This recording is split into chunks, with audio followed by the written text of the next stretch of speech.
સાક્ષાત પરબ્રહ્મ પરમાત્માની વાત કરી, પરબ્રહ્મ પરમાત્માની વાત ગુરુની કરી છે. આપ જે પંચ તત્વની કાયાવાળા ગુરુ પાસે આપણને સત્સંગ તો મળે, પણ જે ગુરુ પદ છે એ જે પદ છે ને એ ના મળે. સત્સંગ મળે, પદ ના મળે. આ હલકી વાત નહીં. એટલે બહુ મહારાજે સમજાયું છે. મારે બહુ જાજુ સમજાવવું નહીં. મારે એ કહેવું છે કે આ સમાજમાં જેને જેમ ભક્તિ કરી હોય એમ કરે, પણ જેના ઘરમાં દાન હશે ને, દાન કરનાર માણસ કોઈ દાડ દુઃખી નહીં થાય. એ તમારે 100%. કારણ કે દાન, ગીતામાં દાન લખેલું છે કે દાન કરવું એ જરૂરી છે. અને નહીં દાન કરે ને તો એ દશાંશ મુજબ એ ભગવાન 10મો ભાગ તમારે ઘેર ભૂત પ્રેત ડોક્ટર રોગ આઈને લઈ જવાનો, એમાં સવાલ જ નહીં. એટલે ગુરુનું કહેલું કરવું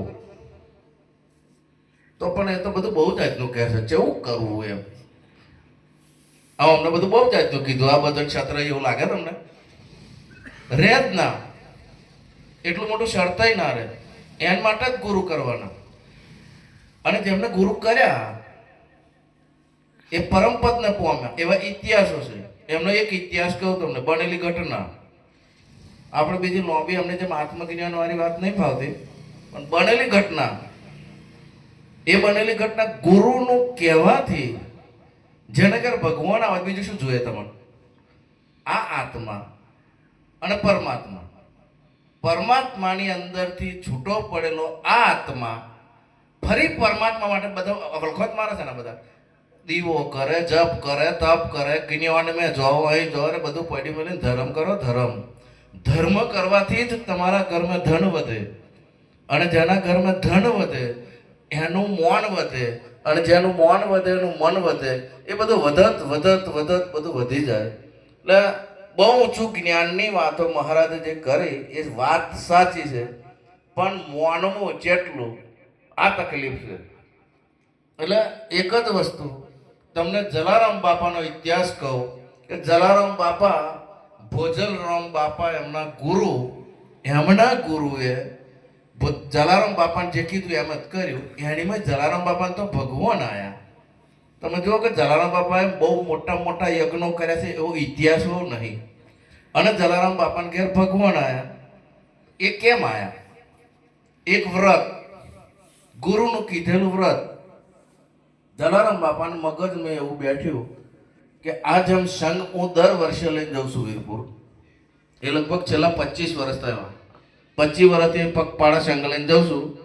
એ સંઘ જેમ જાય એમ વીરપુરથી પેલી બાજુથી આ બાજુ ગંગા નાહવા માટે સંઘ આવે. એટલે જલારામ બાપાને એવું થયું કે આ સંઘ આવે છે તો તે વખતે આટલી મોટી વ્યવસ્થાઓ નથી, ચાલીને જવું. અને લગભગ રેલવેની કદાચ વ્યવસ્થા હશે, કારણ કે આ 200 વર્ષની વાત છે. એટલે જલારામ બાપાને એમ નક્કી થયું કે હું હવે આ બધા સંઘ જાય તો હું ગંગા નાહવા જાઉં. એમને એમ તો કોઈ મને લઈ ના જાય. અને આપણે તો જોયું નહીં કે ગંગા કયા આવી, એ જ જોયું નહીં, પછી જવું કઈ. એટલે એમને એમ થયું કે હું મારા ગુરુને પૂછું. અત્યારે લગભગ કોઈ જાત્રાએ જાય છે, કોઈ ગુરુને પૂછે છે? કોઈ એવું સાદું કંઈક સારું કાર્ય કરવું હોય, કોઈ ગુરુને પૂછ્યું? ગુરુ હોય એવા જોઈએ, ગુરુ હોય એવા જોઈએ કે તમે પૂછો તો સલાહ પણ એવી મળે અને કોમ પણ એવું થાય. એટલે જલારામ બાપાએ ભોજલરામ બાપાને એમ થયું કે હું મારા ગુરુને મળવા જાઉં. એટલે પછી જલારામ બાપા વીરપુરથી નીકળ્યા ભોજલરામ બાપાને મળવા, ગુરુને. તો ભોજલરામ બાપાને એમ થયું કે મોનો ના મોનો, પણ મને કોઈક જલો યાદ કરતો હોય એવું લાગે છે.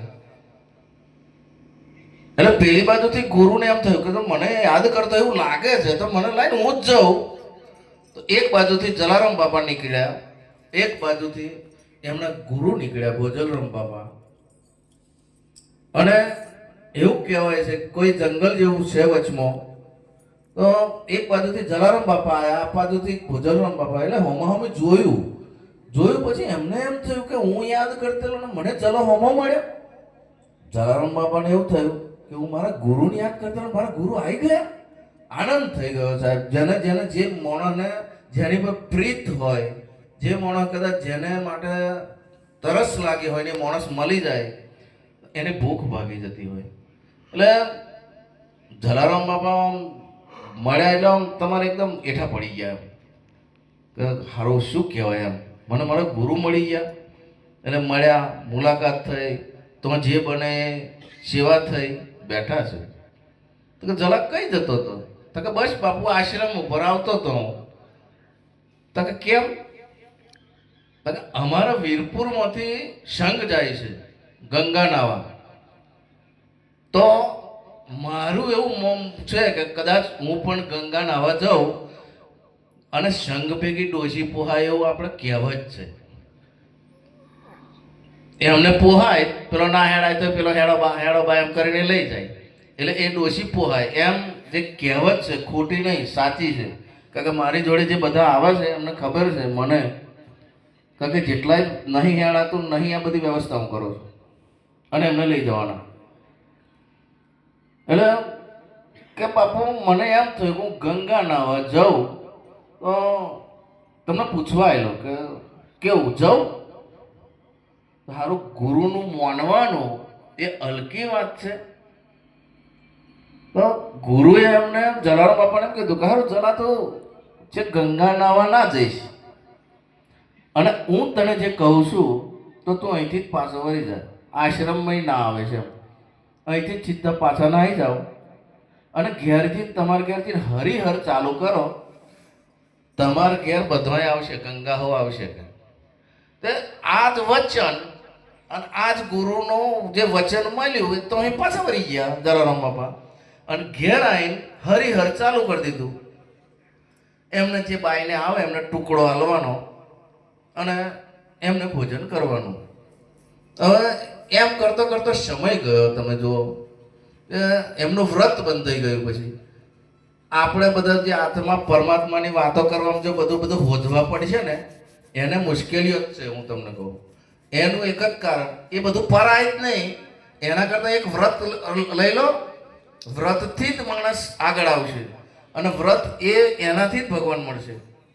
ગમે તે એક વ્રત લઈ લેવાનું પોતાની શ્રદ્ધા મુજબ. એટલે જલારામ બાપાને નક્કી થયું એ મુજબ એમને ઘેર હરિહર ચાલુ કર્યું. હરિહર ચાલુ કર્યું એટલે એવું કહેવાય છે કે આવી રીતે મંડળ હતું અને આ મંડળને તે વખતે વાવ હતી અને કુવા, આ પાણીની સગવડ નહીં. એટલે એમને માતાજીએ જેટલું પાણી જે લવાય એ મુજબ લાયેલા, પણ કુદરતી એવું કહેવાનું છે કે લગભગ ખાસો મંડળ ભેગો થઈ ગયો એટલે પાણી ખૂટ્યું રાતે પીવાનું. એટલે પાણી ખૂટ્યું એટલે ભગવાને જોડ્યું પાણી ખૂટ્યું જલાલતો. એટલે એમે ગંગા, જમના અને સરસ્વતી ત્રણેય દેવીઓનો હુકમ કર્યો કે તમે જાઓ, આજે વીરપુરમાં પાણી નથી અને તમે જાઓ. એટલે એ ત્રણેય દેવીઓ મોટા મોટા દેગ લઈ અને તો આવ્યો છે અને એક બાજુથી એ પાણી બધાને પીરહે છે, બધાને આલ્યું. કોઈ ખબર નહીં આ કોણ છે કોણ નહીં, બધા તો પાણી હાથે મતલબ હતું બરોબર તરફ લાગેલી હતી. એમના ગુરુને ખબર પડી છે કે મોણો ના મોણો પણ આ દેવીઓ આવ્યો એમ. એટલા ગુરુ જ્ઞાની હતા, એટલા ગુરુ સમજણવાળા હતા અને એવા ચમત્કારી હશે તો જ પછી આ વાતને ખબર પડે ને. એટલે જલારામને બોલાવી પૂછ્યું કે આ જે પોણી વેચે છે એ કોણ છે, જાણો છો તું? કે ના બાપુ હું તો શું જાણવા, હું તો આ બધા જે પોણી આવે છે તો સારું છે, બધો સેવા કરે.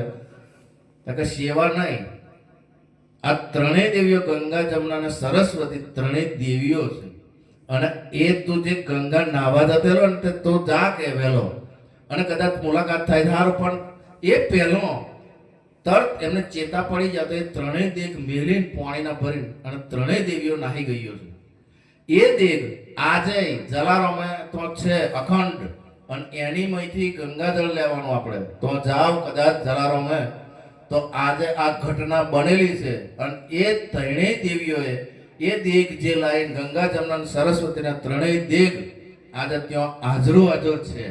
નહીં એવું નહીં, આ ખાલી વાત કરવા પૂરતો નહીં વાત કરતો, બનેલી ઘટના છે કે કેવી રીતે ગુરુના કહેવાથી જો તો ખરા કે હલકી વાત છે.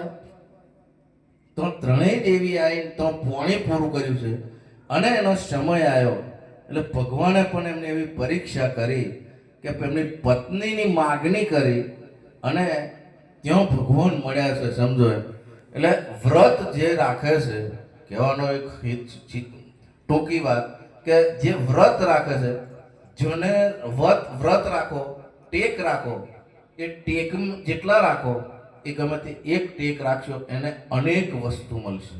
એનો ટેક રાખીને તમે ચાલશો તો તમને કોઈ નુકસાન નહીં જાય. નહીતર બાકી આ દેવ હારો, આ ગુરુ હારો, પછી આ ગુરુ છોડી દેવાનો, બીજો ગુરુ હારો, એમે બહુ બગાડવાનો પછી આપણે.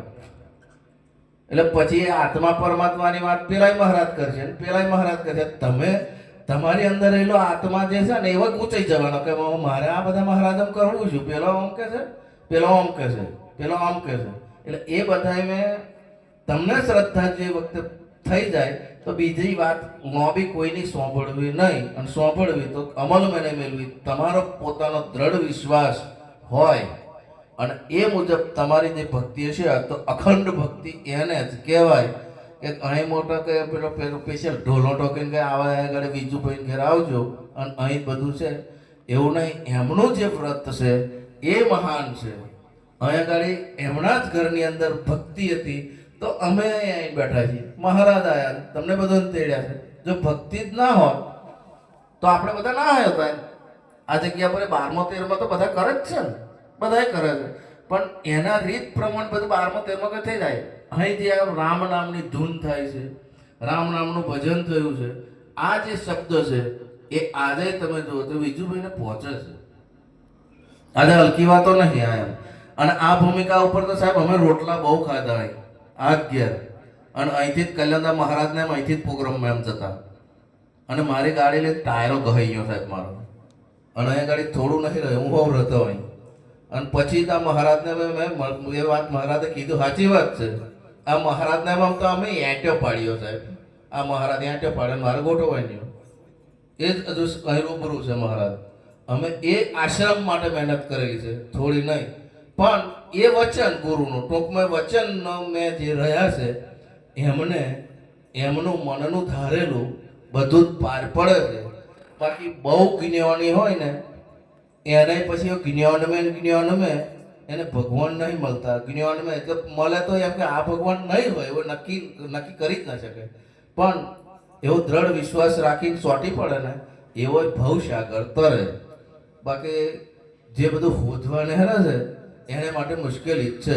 બોલો સદગુરુ દેવનો જય, રામદેવજી મહારાજનો જય.